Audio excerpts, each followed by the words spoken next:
পয়গম্বর যেই দিন দুনিয়ার জমিনে আগমন করলেন, আগমন করবার সময়ে আমেনা বলেন আমার কষ্ট হয় নাই। আগমন করবার পরে লম্বা ইতিহাস আপনারা জানেন।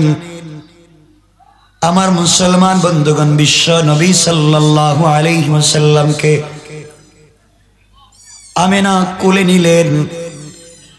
কিছুক্ষণ পরে দেখেন বিশ্ব নবী তার কোলের ভিতরে নাই।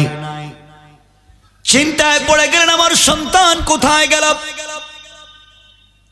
ঘরটাকে আলোকিত করে, আসমানের চন্দ্র সূর্যকে আলোকিত করে যেই সন্তান আমার কুলে এসেছে, দুনিয়ার জমিনে ভূমিষ্ঠ করেছি, সন্তানটা কোথায় গেল?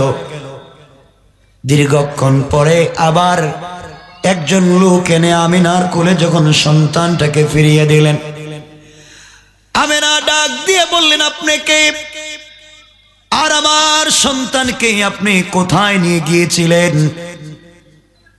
এমন সময় তিনি জবাব দিলেন, আমিনা, আমি হলাম জিবরিল আমিন।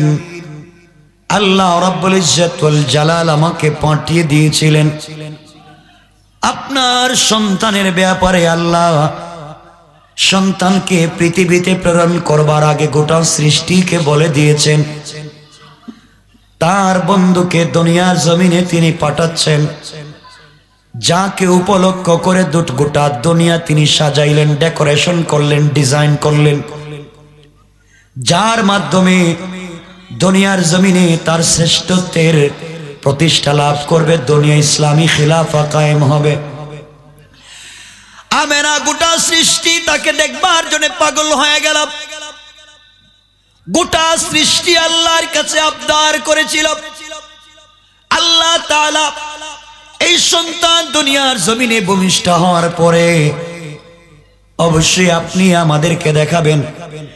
আল্লাহ রাব্বুল ইজ্জত ওয়াল জালাল তাদের কথাগুলাকে গ্রহণ করে সন্তান জন্ম নেওয়ার পরে আমি কোলে নিয়া পৃথিবীর পূর্ব থেকে পশ্চিম, উত্তর থেকে দক্ষিণ গোটা দুনিয়া প্রদক্ষিণ করাইয়া গোটা সৃষ্টিজীবের কাছ থেকে সালাম নিয়া আমি আবার শিশু নবীকে আপনার কাছে ফিরাইয়া দিলাম। সংক্ষেপ করে বুঝাইয়া দিই, আমার নবী বড় হতে লাগলেন।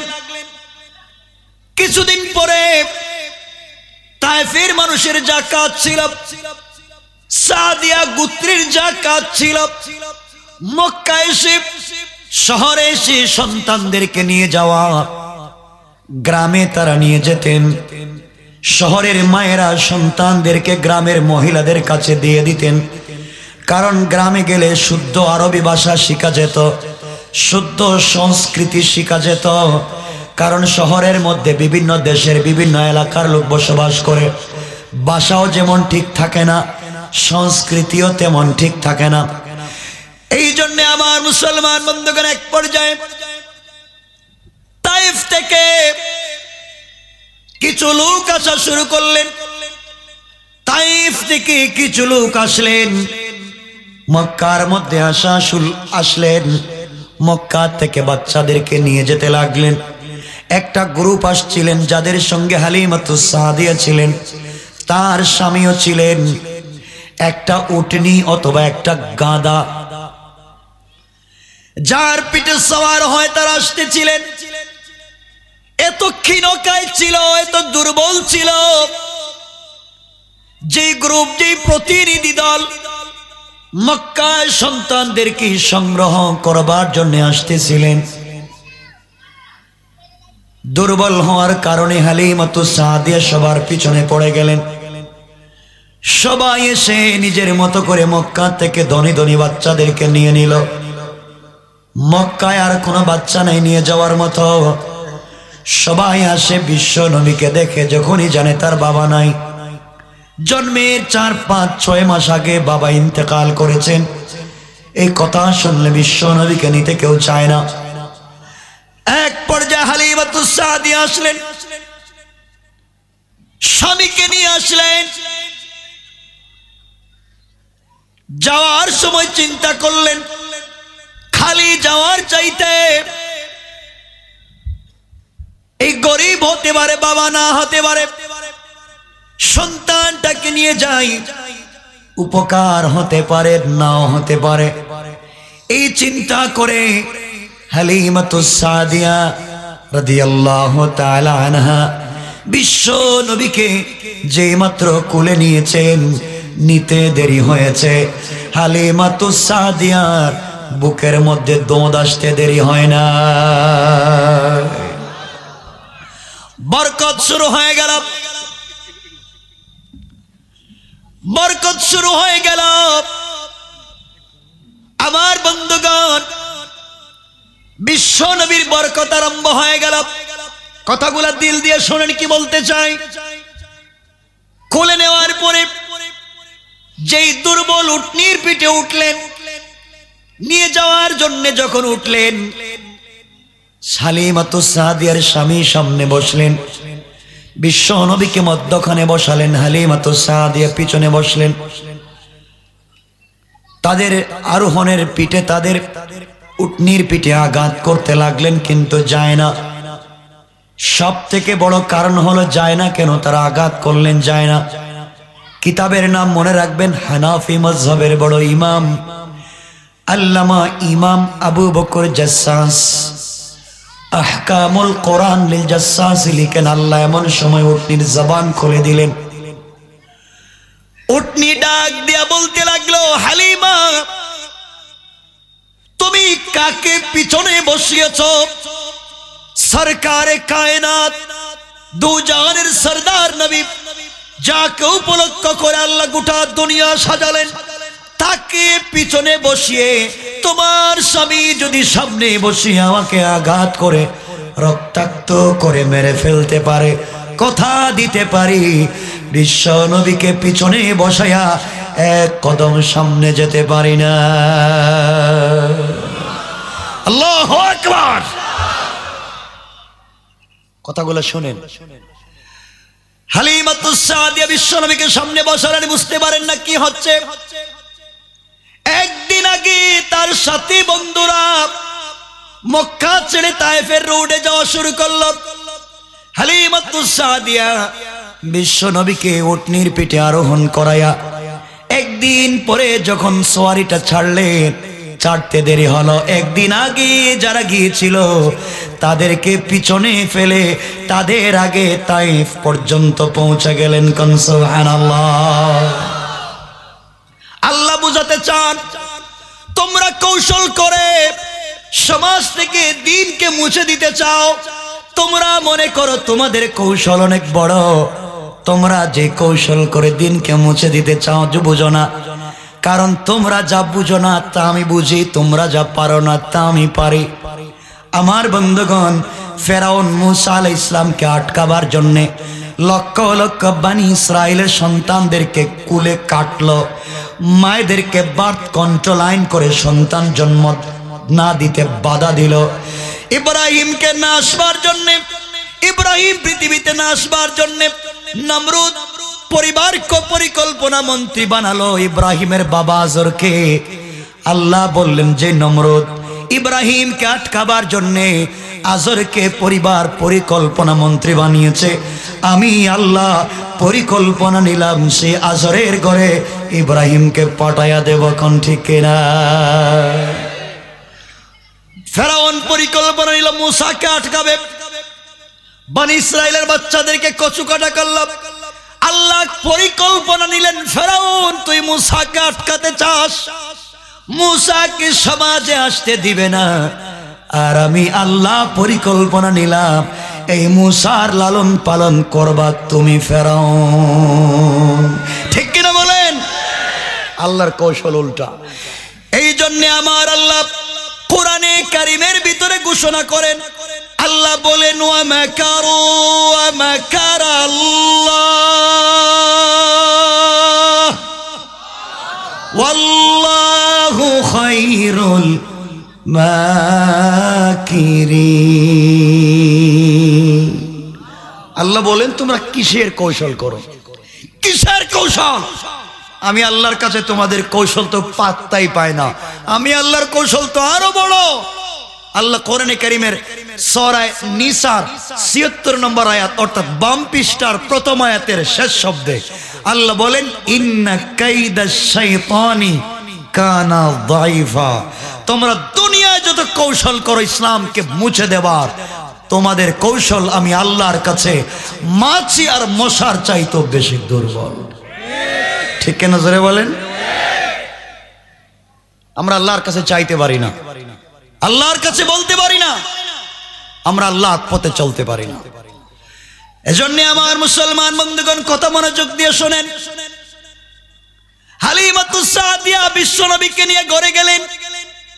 ঘরে ঢুকবার পরে তার কয়েকটা ছাগল ছিল। যেই সময় তায়েফের মধ্যে দুর্ভিক্ষ ছিল, মানুষের ঘরে খাবার নাই, ছাগল স্তনে দুধ নাই, উটনির স্তনে দুধ নাই। বিশ্ব নবীকে নিয়ে ঘরের ভিতরে যখন ঢুকলেন, ঢুকতে দেরি হয়েছে, তার সকল ছাগলের স্তনের মধ্যে দুধ চলে এসেছে। কোন সুবহানাল্লাহ। বরকত দিয়েছেন কে? হালিমাতুস সাদিয়ার আরেকটা ছেলে ছিল, তার নাম আব্দুল্লাহ।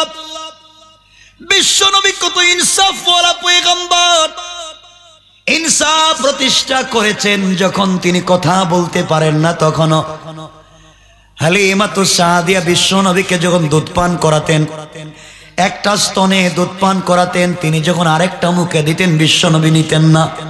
বুঝাতে চাইতেন আমার আরেকটা ভাই আছে দুধ ভাই আব্দুল্লাহ, আমি দুটা স্তনের দুধ পান করতে পারি না, আমি একটা পান করতে পারি, আর আরেকটা আমার দুধ ভাই আব্দুল্লাহর জন্য রেখে দিলাম।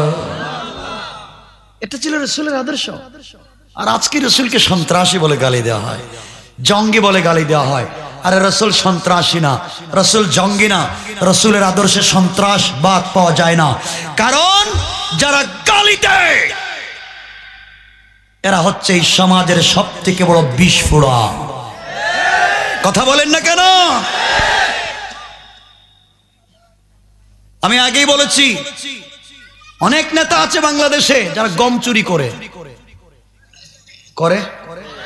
চাউল চুরি, কালবাড়ির টাকা চুরি, বিধবার ভাতার টাকা, বৃদ্ধের ভাতার টাকা, বাচ্চাদের স্কুলের দুধের টাকা, আর সব চরিত্রহীন বদমাইশদেরকে ইউনিয়নে গেলে সার্টিফিকেট দিয়ে দেন চেয়ারম্যানেরা। সব না, চেয়ারম্যান সার্টিফিকেট দেন, চোর ডাকাত ওনারা দেন চারিত্রিক সনদ 1000 টাকা নিয়ে। সব ভদ্র। কথা বলেন, আপনি 1000 টাকা কার চরিত্র লিখতেছেন? তো সুর, ও ফেন্সিডিল খায়, ও ইয়াবা ব্যবসা করে, ও বিধবার জায়গা দখল করে, ও ইতিমের জায়গা দখল করে খায়। ঠিক কিনা বলেন? তাদেরকে বানাচ্ছেন ভদ্র মানুষ। আজকে যারা অনেকে বলে বাসায় কোরআন শরীফ পড়ে, আমরা কি কম জানি নাকি? আরে পেটের ভিতরে বম মারলে আউযুবিল্লাহ ঠিক করে শুদ্ধ কইতে পারে না, এ নাকি কোরআন জানে। আলিফ বা তা তুমি জানো তো তোমার কি সমস্যা? ভালো কথা, ওয়েলকাম। তুমি আলিফ বা তা জানো তো আমাদের আপত্তি নাই। আলিফ বা তা তো আবু জেহেলও জানে। কথা কন না কেন? আবু জেহেলের ভাষা কি বাংলা ছিল? ইংরেজি ছিল? আর কোন ভাষা না? আরবি ছিল না? তো আরবি ছিল। ও আলিফ বা জানতো, কিন্তু রাসূলকে মানতো না। সুতরাং আলিফ বা তা জানলেই হবে না, বিশ্ব নবীকে মানা লাগবে। আমার বন্ধুগণ, এক পর্যায়ে গোটা তায়েফের মধ্যে ছড়িয়ে পড়ল, হালিমার ঘরে একটা বাচ্চা এসেছে। হালিমার উটনিগুলা, ছাগলগুলা যেই মাঠে ঘাস খায় ওদের স্তনে দুধ হয়, আমাদের উটনি ছাগলের স্তনে দুধ হয় না কেন? সবাই হালিমাতুস সাদিয়া যেই জায়গায় বকরি রাখে ওই জায়গায় সবাই তাদের বকরিগুলা নিয়ে যায়, একই জায়গার ঘাস খায়। কিন্তু হালিমাতুস সাদিয়ার বকরির স্তনে দুধ হয়, আর কারো বকরির স্তনে দুধ হয় না। এটা ঘাসের কোনো কোয়ালিটি না, ঘাসের কোনো মুআজিজা না, এটা হলো নবী রহমত মুহাম্মদুর রাসূলুল্লাহর মুআজিজা। ঠিক কি না বলেন? সংক্ষেপ করে করে কিছু বলবো। আমার বন্ধুগণ, লম্বা কথা সংক্ষেপ। এক পর্যায়ে বিশ্ব নবী একদিন তার ভাই আব্দুল্লাহর সঙ্গে মাঠে গিয়েছেন বকরি রাখতে। আমার নবী ছোট। হঠাৎ করে আব্দুল্লাহ তাকায়া দেখেন আসমান থেকে দুইজন লোক এসেছে, লম্বা কাপড় পরিহিত। তার আরবি ভাই মক্কার ভাই মুহাম্মদকে শোয়া বুকটা কেটে কি যেন বের করে আবার তারা পানি দিয়ে ধুয়ে আবার অপারেশন করে দিয়েছে। আব্দুল্লাহ ভয় পেয়ে দৌড়াইয়া মায়ের কাছে বলছেন, মা হালিমাতু সাদিয়া, তুমি যেই বাইকে মক্কা থেকে নিয়ে আসছো ওকে মাঠের মধ্যে কারা শোয়া বুকটা কেটে দিয়েছে? আল্লাহ বলছেন, আলাম নাশরাহ লাকা সাদরাক, বন্ধু আমি কি তোমার সিনাকে বিদীর্ণ করে দেইনি? আমার বন্ধুগণ, লম্বা ইতিহাস। এক পর্যায়ে হালিমাতু সাদিয়া ভয় পেলেন, বিশ্ব নবীকে ফিরিয়ে দিলেন, আবার নিলেন, আবার দিলেন। লম্বা কথা। এক পর্যায়ে নবীজি মায়ের কাছে থাকেন। বিশ্ব নবী খেলতেন না, খেলাধুলা করতেন না, কিন্তু মাঝে মধ্যে বিকেল বেলা খেলা দেখতে যেতেন। বিকেল বেলা বিশ্ব নবী মাঝে মাঝে খেলা দেখতে যায়। একদিন খেলা দেখতে গেলেন, সন্ধ্যা হয়ে গেল, সূর্য ডুবে গেল, অন্ধকার নেমে আসলো। বিশ্ব নবী বাড়িতে আসেন না। আমেনা চিন্তা করলেন, আমার সন্তান কোথায় গেল, আসে না কেন? দৌড়ায়া তিনি খেলার মাঠে গেলেন। গিয়ে দেখেন বিশ্ব নবী মাঠের কর্নারে মাটির মধ্যে বসে বসে হাউমাউ করে কাঁদতেছেন। হালি আমিনা বিশ্ব নবীকে জড়ালেন আর চোখের পানি ছেড়ে ডাক দিয়ে বললেন, বাবা, কেউ কি তোমাকে আঘাত করেছে? কেন তুমি কান্না করো? আমার কাছে খুলে বলো। বিশ্ব নবী দেখে বলছেন, আম্মা জান, প্রতিদিন তো ওই মাঠে আমি আসি, আজও এসেছিলাম। সকল বাচ্চাদের সন্ধ্যা হয়ে গেলে নাম ধরে ধরে তাদের বাবা এসে ডেকে নিয়ে যায়, কোলে ওঠাইয়া কপালে চুম্বন করে সবাইকে নিয়ে যায়। মা, আজও আমার বাবা এসে আমাকে একদিন নাম ধরে ডাক দিল না। আজও আমার বাবা আমাকে কুলে নেয় নাই। এই ব্যথায় মাঠের মধ্যে বসে কান্না করি। মা, কোনদিন কি বাবা আমাকে ডাক দিবে না, আমাকে দেখবে না? আমিনা বললেন, বাবা, আগামী কালকে তোমার বাবার কাছে তোমাকে নিয়ে যাব, তোমার বাবার কবরটা তোমাকে দেখায়া দেব। পরের দিন দাসী সাথে নিয়ে আব্দুল্লাহর কবর দেখাবার জন্যে আমিনা যখন এসেছেন, বিশ্ব নবীকে দেখায় দিলেন, এই যে তোমার বাবার কবর। আমার নবী কবরের মধ্যে শুয়ে পড়লেন, কবরের উপরে, আর চোখের পানি ছেড়ে ডাক দিয়ে বললেন, আব্বা। জীবনে কোনদিন মন বলে আব্বা বলে ডাকতে পারি নাই, তুমি কোনদিন আমার ডাকেও সাড়া দিলা না। এইভাবে যখন কান্না করতে লাগলেন, হঠাৎ করে তাকায় দেখেন আমিনা মাটির মধ্যে পড়ে গেছেন। কাছে যাওয়ার পরে আমিনা বলছেন, বাবা, আমার দর্দে সিনা, বুকের ব্যথা বেড়ে গেছে, মনে হয় আমি বাঁচবো না, আমি মরে যাব। কিছুক্ষণ হলো না, মাও ইন্তেকাল করলেন। বোঝাতে চাইলাম, বিশ্ব নবী আবার মায়ের লাশ জড়ায়া কান্না করে ডাক দিয়ে বলছেন, মা, বাবার কবর দেখতে এসে আজকে আমি আমার মাকেও হারিয়ে ফেললাম। সংক্ষেপ কথা, এক পর্যায়ে নবীজিকে নিয়ে আনা হলো মক্কায়। চলতে লাগলো, এইভাবে দিন চলতে লাগলো, নবীজি বড় হতে লাগলেন। এবার নবীজির বাবা নাই, বিশ্ব নবীর মা নাই, দাদার কাছে বড় হতে লাগলেন। কিছুদিন পরে দাদা ইন্তেকাল করলেন। নবীজি এবার চাচার কাছে বড় হতে লাগলেন। হযরতে আবু তালেবের কাছে বিশ্ব নবী বড় হতে লাগলেন। এমন করতে করতে করতে করতে নবীজির চরিত্রের কথা গোটা মক্কায় ছড়িয়ে পড়ল। আমার নবীজি কেমন, তার আদর্শ কেমন, এখন পর্যন্ত নবুয়ত লাভ করেন নাই, দ্বীনের দাওয়াত দিলেন না, কাফেরদের কাছে তার সম্মানের কোনো কমতি নাই। কিন্তু ওই সময় নবীজি নবুয়ত লাভ করার আগে হেরা গুহার মধ্যে গিয়ে আল্লাহর ধ্যান করতেন, সৃষ্টিকর্তার ধ্যান করতেন। এক আল্লাহর প্রতি তার অগাধ বিশ্বাস ছিল। হেরা গুহায় ধ্যান করতেন। আল্লাহর পরের আয়াতে বিশ্ব নবীকে ডাক দিয়ে বললেন, আল্লাহ রাব্বুল ইজ্জত ওয়াল জালাল বললেন ওয়া ওয়াদানা আনকা ওয়িজরাক, বন্ধু তোমার বুকের মধ্যে ব্যথা ছিল, এই ব্যথাটাকে, এই চাপটাকে, কষ্টটাকে কি আমি দূর করে দেই নাই? ওয়া ওয়াদানা আনকা ওয়িজরাক আল্লাযী আনকাযা যহরাক, যে ব্যথার কারণে তুমি কষ্ট পেতা। ব্যথার তিনটা ব্যাখ্যা একটা বলি। বিশ্বনবী বড় হতে লাগলেন, ব্যথার ব্যাখ্যা হলো আল্লাহ বুঝাতে চান বন্ধুরে তোমাকে আমি নবুয়ত দিব, তোমাকে দ্বীন দিব, তোমার কাছে কোরআন দিব। কোরআনের দাওয়াত দিতে গেলে টাকা লাগবে, পয়সা লাগবে, ক্ষমতা লাগবে। ক্ষমতা না থাকলে দ্বীনের দাওয়াত দেওয়া যাবে না। এই জন্য কোন নবীকে আল্লাহ নরমাল কোন ফ্যামিলিতে দেন নাই, বংশওয়ালা পরিবারে সকল নবীদেরকে আল্লাহ দিয়েছেন। আল্লাহ বুঝাতে চাইলেন বন্ধুরে তুমি যখন কালিমার দাওয়াত দিবা, পাওয়ার লাগবে, ক্ষমতা লাগবে, শক্তি লাগবে, সামর্থ্য লাগবে। আর দ্বীনের দাওয়াত দিতে গেলে টাকাও লাগবে না? লাগবে না? টাকা লাগে না?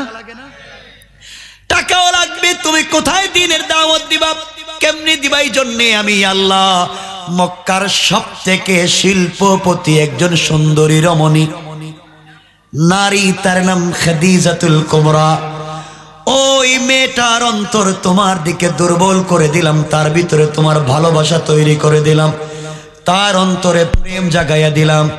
যেই মেয়েটা তোমাকে ব্যবসার জন্য বিভিন্ন জায়গায় পাঠালো, আমি আল্লাহ এই মেয়ের মধ্যে তোমার ভালোবাসা তৈরি করে দিলাম।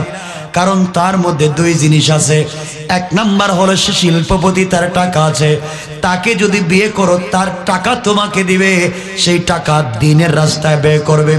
দুই নাম্বার, মক্কায় দ্বীনের দাওয়াত দিলে কারো বাবার ক্ষমতা নাই কথা বলার, কারণ খাদিজা এই মক্কার প্রভাবশালী নারী, তার উপরে কথা বলবার কারো অধিকার নাই। কারণ মক্কার সকল মানুষ তার টাকায় বিজনেস করে। পয়গম্বরে আরবি আমি আল্লাহ আপনার দিলের ব্যথাকে দূর করলাম খাদিজাকে তোমার কাছে বিয়ে দিয়ে। সুবহানাল্লাহ বলেন না? কষ্ট পাচ্ছেন? সামনে গেলে বুঝবেন কি বলতে চাই। নবুয়তের আগে রাসূল পাক একদিন বাড়িতে আসছেন, এসে বলছেন খাদিজা তোমাকে একটা কথা বলতে পারি? অবশ্যই, আপনি আমার স্বামী, আপনি আপনার স্ত্রী, বলেন কি বলবেন। কয়েকদিন থেকে একটা লোক আমাকে ডিস্টার্ব করে। কে? আমার স্বামীকে। আমি খাদিজা বেঁচে আছি, মক্কায় আমার টাকায় পাবলিক বিজনেস করে, আমার স্বামীকে ডিস্টার্ব করে কে? না পাবলিক না। তাহলে আপনারা ডিস্টার্ব করে কে? প্রতিদিন আসমান জমিনের মধ্যখানে নূরের মিম্বরে বসে একটা লোক এই হেরা গুহার কাছে এসা আমাকে শুধু ইয়া মুহাম্মদ, ইয়া মুহাম্মদ বলে ডাক দে, আমার কিছু কয় না। আমার ভয় হয়, দেখলেই ভয় হয়। খাদিজা স্বামীকে ধরলেন, কপালে চুম্বন করলেন, জড়ায়া ধরে বললেন স্বামী আমার বিশ্বাস আপনি ইতিমের হক নষ্ট করেন না, আপনি আমানত নষ্ট করেন না, আপনি দুর্বলের পক্ষে দাঁড়িয়ে যান, আপনি সব সময় অন্যায়ের বিপক্ষে দাঁড়ান। আমার মনে হয় মক্কার কোনো পাবলিক আপনাকে ডিস্টার্ব করতেছে না। আমার মনে হয় সৃষ্টিকর্তার পক্ষ থেকে আপনার জন্য কোনো গিফট হতে পারে। আমার ভয় হয়তো। খাদিজা বললেন আর যদি কোনোদিন ডাকে তা আপনি বলবেন প্রতিদিন ডাকো কেন, কিছু বলো না কেন। পরের দিন নবীজি গেলেন, আবার দেখলেন ডাকতেছে। নবীজি বলেন কে তুমি, প্রতিদিন আমাকে ডাকো কিছু বলো না। জিবরিল আমিন বলছেন মুহাম্মদ ইবনে আব্দুল্লাহ, আমি দুনিয়ার কেউ না, আনা জিবরাইল। তো জিবরাইল তো আমার কাছে কেন? আল্লাহ আপনার কাছে আমাকে দিয়ে পাঠিয়েছেন নবুয়ত এবং রিসালাত। সুবহানাল্লাহ বললেন না? তাহলে আমি নবুয়ত রিসালাত দিয়ে কি করব? বলে এখন আল্লাহর তাওহীদ, আপনার রিসালাত দুনিয়ার মানুষকে প্রচার করে বুঝায়া দিতে হবে। এই জন্য আমি আপনার কাছে এসেছি, আপনাকে কোরআন নাজিল হচ্ছে, আপনি পড়েন ইকরা। রাসূল বললেন ওগুলো আমি বুঝি না, আমি এগুলো পারবো না। আবার বলছেন ইকরা, আমি পারি না। আবার বলছেন ইকরা, আমি জানি না। জিবরাইল বলছেন আল্লাহ আপনি কি আর মানুষ পাইলেন না নবুয়ত দেওয়ার? কার কাছে দিলেন? ও বেচারা ইকরা বলতে পারে না। আমার আল্লাহ জানায়া দিলেন জিবরাইল রে, যাকে আমি বন্ধু বানিয়েছি তার কাছে কোরআন নাজিল করে তেলাওয়াত করায়া কষ্ট দিতে চাই না। আমি আমার বন্ধুকে জানাইয়া দিব লা তুহাররিক বিলিসানাক লিতাজালা বি, তুমি আমার বন্ধুর বুকের সঙ্গে বুক লাগাইয়া চাপ দিবা, আর আমি আল্লাহ 30 পারা কোরআন তার সিনার মধ্যে নাজিল করে দেওয়ার জিম্মাদার। কষ্ট দিব না, বন্ধুকে কষ্ট দেওয়া যায় না। সুতরাং তুমি শুধু বলবা আর আমি 30 পারা কোরআন সিনার মধ্যে দিয়ে দিব। সুবহানাল্লাহ বলেন। নবীজি নবুয়ত লাভ করলেন প্রথম দিনের ধাক্কা জিবরাইলের সঙ্গে। তাহলে বোঝা গেল ইলম সিনা দর সিনা। ইলম একজন বড় আলিমের কাছে আইসা উস্তাদ ধইরা এরপরে ইলম নিতে হয়, বাসায় বৈশা আলিফ বা তাসা পড়া হয় না। কথা বলেন না কেন? উস্তাদ ছাড়া যারা ইলম শিক্ষা করে তাদের সরাসরি উস্তাদের নাম হলো শয়তান। ঠিক কিনা বলেন? এটা বুঝছেন তো না? এটা বুঝেন নাই? নবীজি আসছেন, কম্বল দিয়ে শুয়ে পড়ছেন, জ্বর উঠেছে। জ্বর কি উঠেছে? সবাই বলেন না, জ্বর। খাদিজাতুল কুবরা বলছেন, স্বামী আপনি ঘুম থেকে আইসা শুয়ে পড়লেন, বাহির থেকে আইসা শুয়ে পড়লেন, কি হয়েছে? নবীজি বলেন, খাদিজা বলতে লজ্জা হচ্ছে। কেন? আমার নবী বললেন, খাদিজা রে, আজ আমার জিন্দেগির নতুন অভিজ্ঞতা সঞ্চার হয়েছে। এই মুহূর্তে তোমাকে যদি আমি বলতে যাই, স্ত্রী হিসেবে তুমি যদি আমাকে বিশ্বাস না করো, এর চাইতে লাঞ্ছনার আর লজ্জার কিছু হতে পারে না। এই জন্যে তোমাকে আমি জানাতে চাই না। খাদিজাতুল কুবরা বললেন, স্বামী আমার, আপনার দায়িত্ব হচ্ছে আমাকে বুঝাইয়া বলা। আপনি আমাকে বলে দিন কি হয়েছে, আপনি আমাকে বলেন। আপনি আমার স্বামী, আমি আপনার স্ত্রী। বিশ্ব নবী বললেন, খাদিজা, যেই লোকটা ওখানে দাঁড়ায়া দাঁড়ায়া আমাকে ইয়া মুহাম্মদ বলে ডাক দিত, এই লোকটা আজকে এসে আমার কাছে বলেছে আল্লাহর পক্ষ থেকে সে নাকি জিবরাইল আমার কাছে নবুয়ত দিয়েছে, কোরআন নাজিল করেছে, আমি নবী এবং রাসূল। এখন তোমাকে যদি বলি আমি নবী, তুমি যদি না মানো, এর চাইতে বড় অপমানের কিছু হতে পারে না। খাদিজাতুল কুবরা বললেন, স্বামী আমার, আমি কিছুই আপনার কাছে জানতে চাই না। আল্লাহ তাআলা আপনার কাছে নবুয়ত দিয়েছেন, আমি জানতে চাই না। আপনি হাত মোবারক লম্বা করে দিবেন, এই মুহূর্তে আমি পৃথিবীর জমিনে সর্বপ্রথম মুসলমান হয়ে যেতে চাই। স্বামীর প্রতি কতটুকু বিশ্বাস আর ভালোবাসা! লম্বা ইতিহাস, সময় নাই। কষ্ট হচ্ছে আপনাদের? আমার মুসলমান বন্ধুগণ, এক পর্যায়ে খাদিজাতুল কুবরা কালিমা পড়ে মুসলমান হয়ে গেলেন। আল্লাহর নবীর কাছে কোরআন আসলো, দ্বীনের দাওয়াত বিশ্বনবী দিলেন।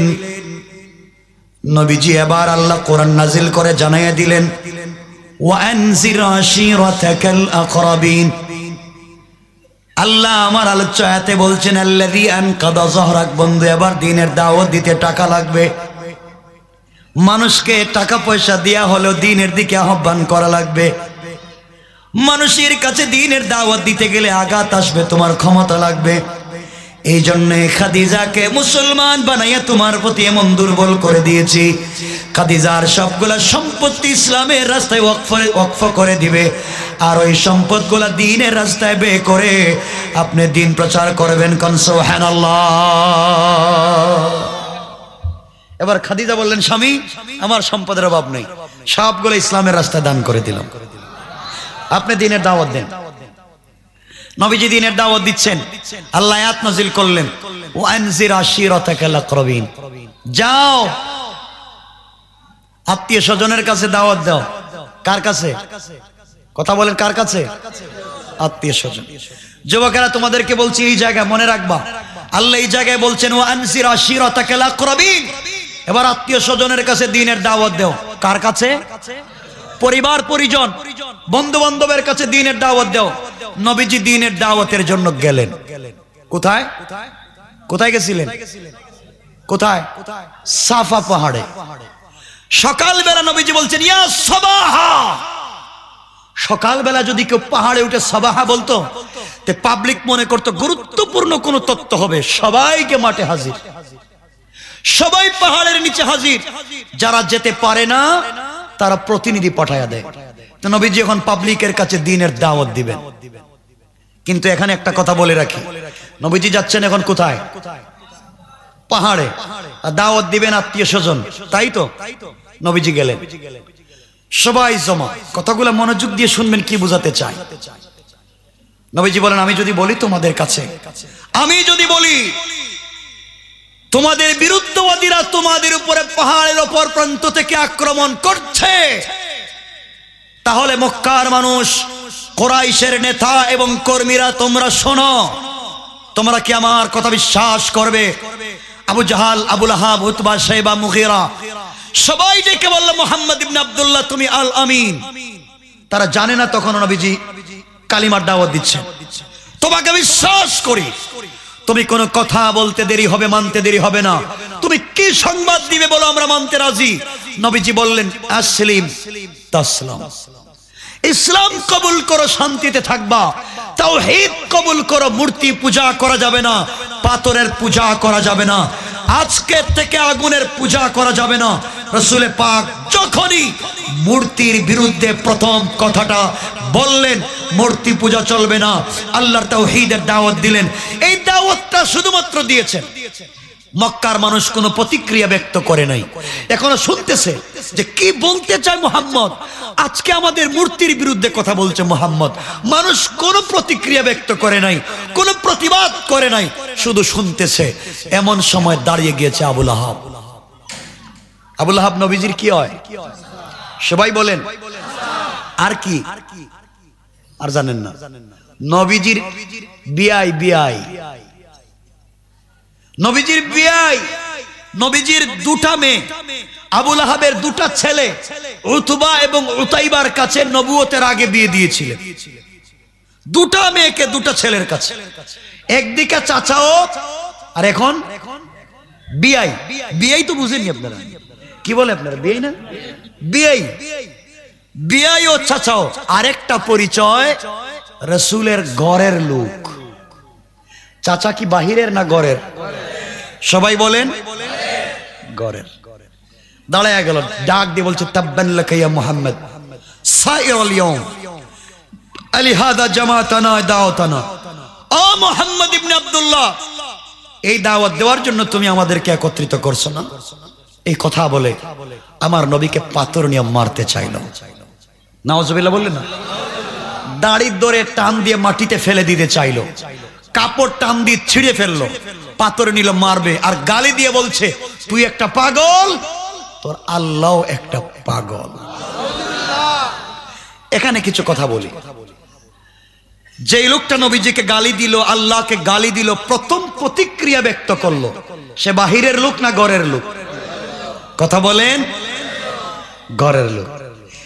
এখান থেকে আমরা জানতে পারলাম, আজও রাস্তাঘাটে, হাটে মাঠে, দেশে বিদেশে দ্বীনের দাওয়াত দিলে হিন্দু, বৌদ্ধ, ইহুদি, খ্রিস্টান আমাদেরকে যত না বাধা দেয়, তার চাইতে আমাদের মতো দাড়িওয়ালা, টুপিওয়ালা, পাঞ্জাবিওয়ালা, পাগড়িওয়ালা ঘরের লোকেরাই আমাদেরকে বেশি বাধা দেয়। ঠিক কিনা জোরে কান? নারায়ে তাকবীর, নারায়ে তাকবীর। ইসলামের শত্রুরা, ইসলামের শত্রুরা, নারায়ে তাকবীর।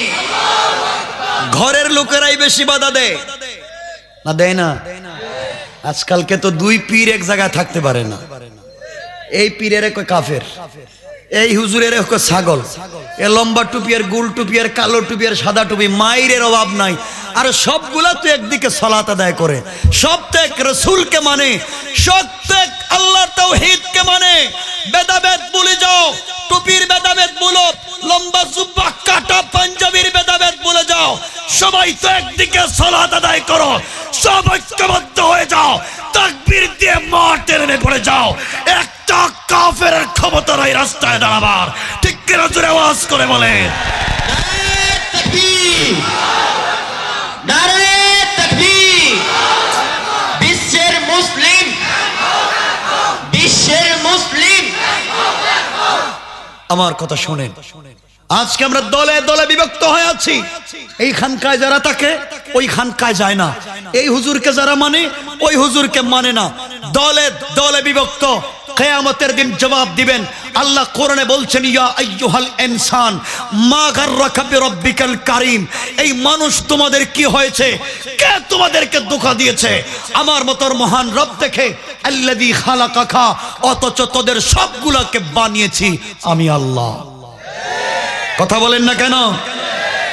যুবকদেরকে বলতে চাই, যুবকদেরকে বলতে চাই, মনে রাখবা, আজকে টাকনুর উপরে প্যান্ট পরলে, মুখে দাড়ি রাখলে, পাঞ্জাবি পরলে, শুদ্ধ করে সালাম দিলে, কেউ যদি তোমাকে আমাকে সন্ত্রাস আর জঙ্গি বলে গালি দেয়, আমি পরিষ্কার করে বলে দিলাম, এই দেশের ইসলামী আন্দোলনের কর্মীরা সন্ত্রাস হয় না, মাদ্রাসা মসজিদে বোমা পাওয়া যায় না। যারা গালি দিবে তারা পিতৃ পরিচয়হীন হারামজাদা, হারামজাদা, হারামজাদা। ঠিক কিনা জোরে কান? নারায়ে তাকবীর। ইসলামের শত্রুরা, ইসলামের শত্রুরা বিশ্বের মুসলিম, বিশ্বের মুসলিম। নারায়ে তাকবীর। মনে রাখবেন, মনে রাখবেন মুসলমানেরা, এই জমিন হাজার বছরের সমৃদ্ধ ইতিহাস, মুসলমানদের ধারা। আমি আবার বলতে চাই, আপনাদের এই নড়াইলের আজকের এই জায়গা লোহাগড়া পর্যন্ত ইসলাম কোরমা, পোলাও আর জিলাপির উপর দিয়ে আসে নাই। এই নড়াইল পর্যন্ত ইসলাম আসতে হযরতে সুমাইয়ার লজ্জাস্থানে বর্ষা নিক্ষেপ করতে হয়েছে। এখন পর্যন্ত ইসলাম আসতে হযরতে হামজার কলিজা বের করে দিতে হয়েছে। এখন পর্যন্ত ইসলাম আসতে হযরতে খাব্বাব বিন আরতের কোমর থেকে রক্ত আর গোশত জ্বরে আগুন নিভে যেতে হয়েছে। এখন পর্যন্ত ইসলাম আসতে হযরতে ওমরকে ফজরের নামাজে খঞ্জর দিয়ে শহীদ হতে হয়েছে।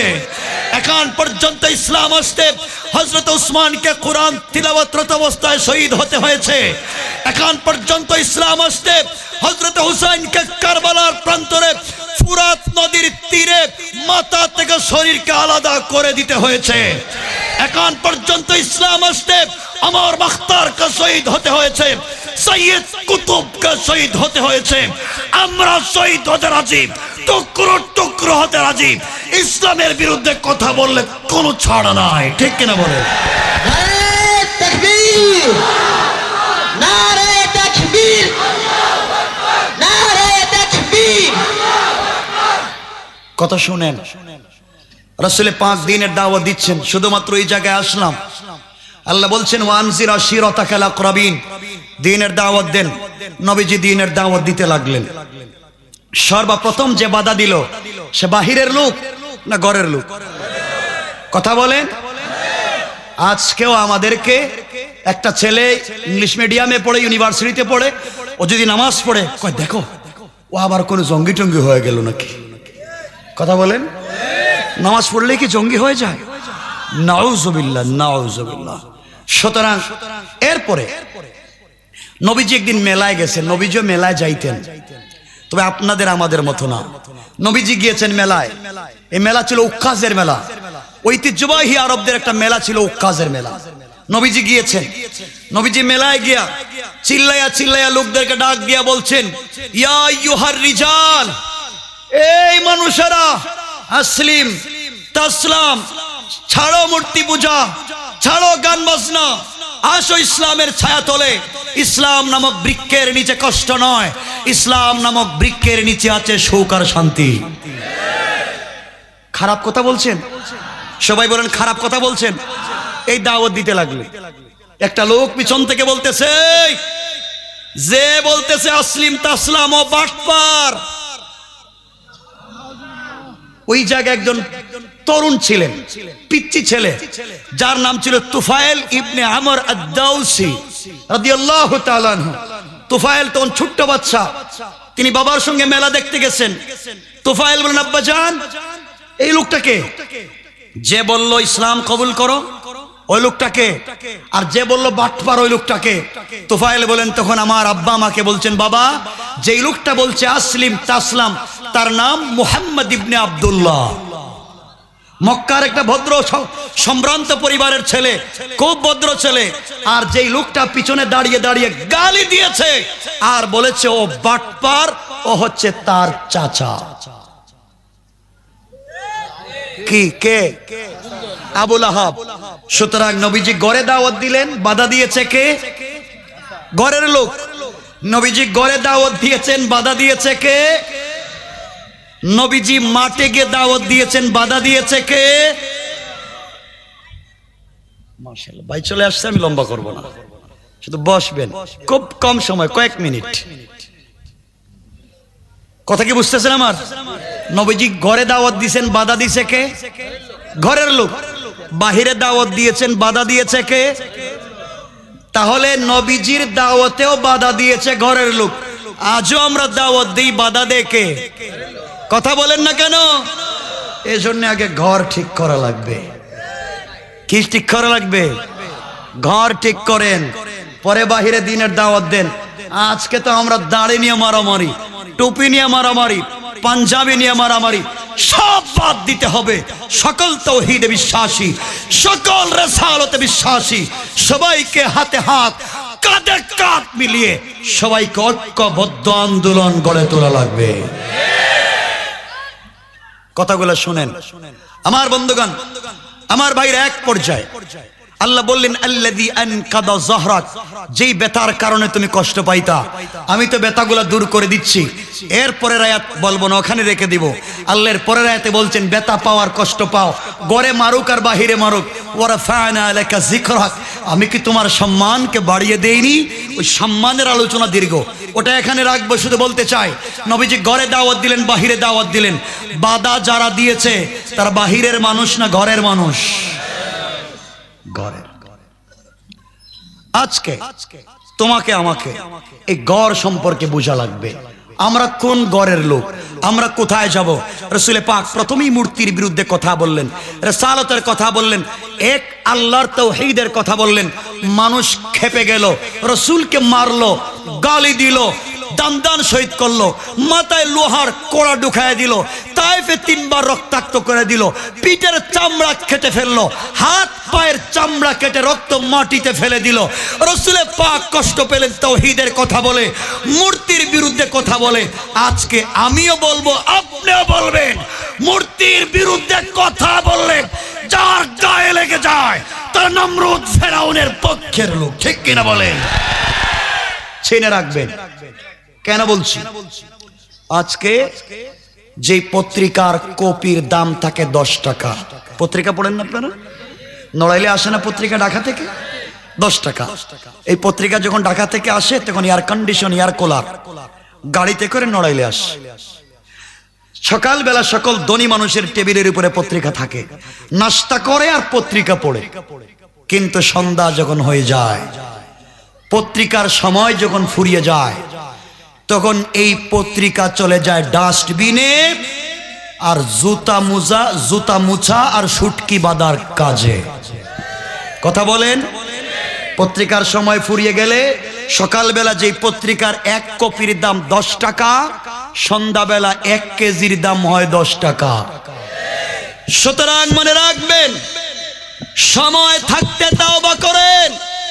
যারা উলামায়ে কেরামের বিরুদ্ধাচরণ করেন, বিদ্বেষপূর্ণ কথা বলেন, আপনাদের সুযোগ আছে, তওবা করেন। সময় যদি ফুরিয়ে যায়, শুটকি বাঁধার কাজে, জুতা মুচার কাজেও তোমাদেরকে কেউ রাখবে না, রাখবে না। ঠিক কিনা জোরে কান? এজন্য সময় আছে না নাই? আছে না নাই? এখনো সুযোগ আছে। আল্লাহকে ওয়াস্তে অন্যায় করবেন না, কাউকে গালি দিবেন না, সমাজে ফিতনা তৈরি করবেন না। আরেকটা কথা 1 মিনিটে বলে দেই, আপনারা মসজিদে ইমাম রাখেন না? না মনে হয় রাখেন। আপনাদের এলাকার মসজিদের ইমাম যদি চুর হয়, ইমামতি থাকবে? ডাকাত যদি হয়, আমানতদার না হয়, থাকবে তো সমস্যা কি? ইমামের কাজ তো নামাজ পড়ানো। ও যদি সহি করে সূরা কেরাত পড়তে পারে তো নামাজ পড়বে। ও আমানতদারের দরকার কি? কারণ ওর কাছে তো মসজিদের টাকা পয়সা থাকে না, টাকা তো থাকে ক্যাশিয়ারের কাছে। তো আমানতদার তো দেখবেন ক্যাশিয়ার। ইমাম চোর হলে আপত্তি আছে? কিছু কয় না। আছে? ডাকাত হলে আছে?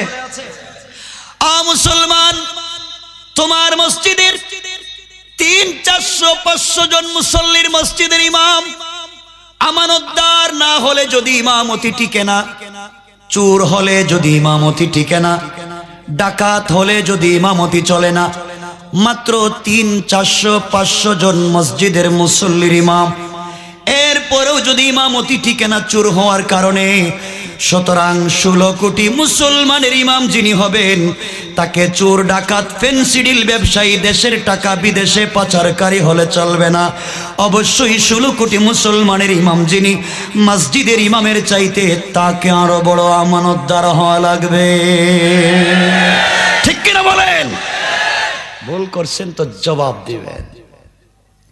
এজন্যে আমার শেষ কথা, দেশটা কার? সবাই বলেন।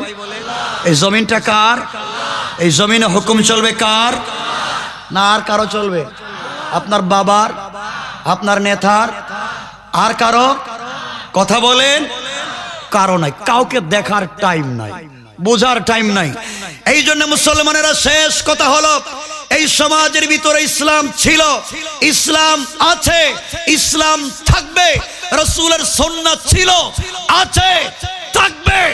আজ যদি রাসূলের বিরুদ্ধে কেউ কথা বলে, কোরআন সুন্নাহর বিরুদ্ধে কথা বলে, আল্লাহ এবং তার রাসূলকে গালি দেয়, তার বিরুদ্ধে যদি কোন আলেম, কোন রাহবার, কোন নেতা যদি রাস্তায় ডাক দেয়, কারা কারা 1 কোটি গলির সামনে দাঁড়িয়ে তাকবীর দিয়ে মাঠে নেমে পড়তে পারবেন? হাত তোলো।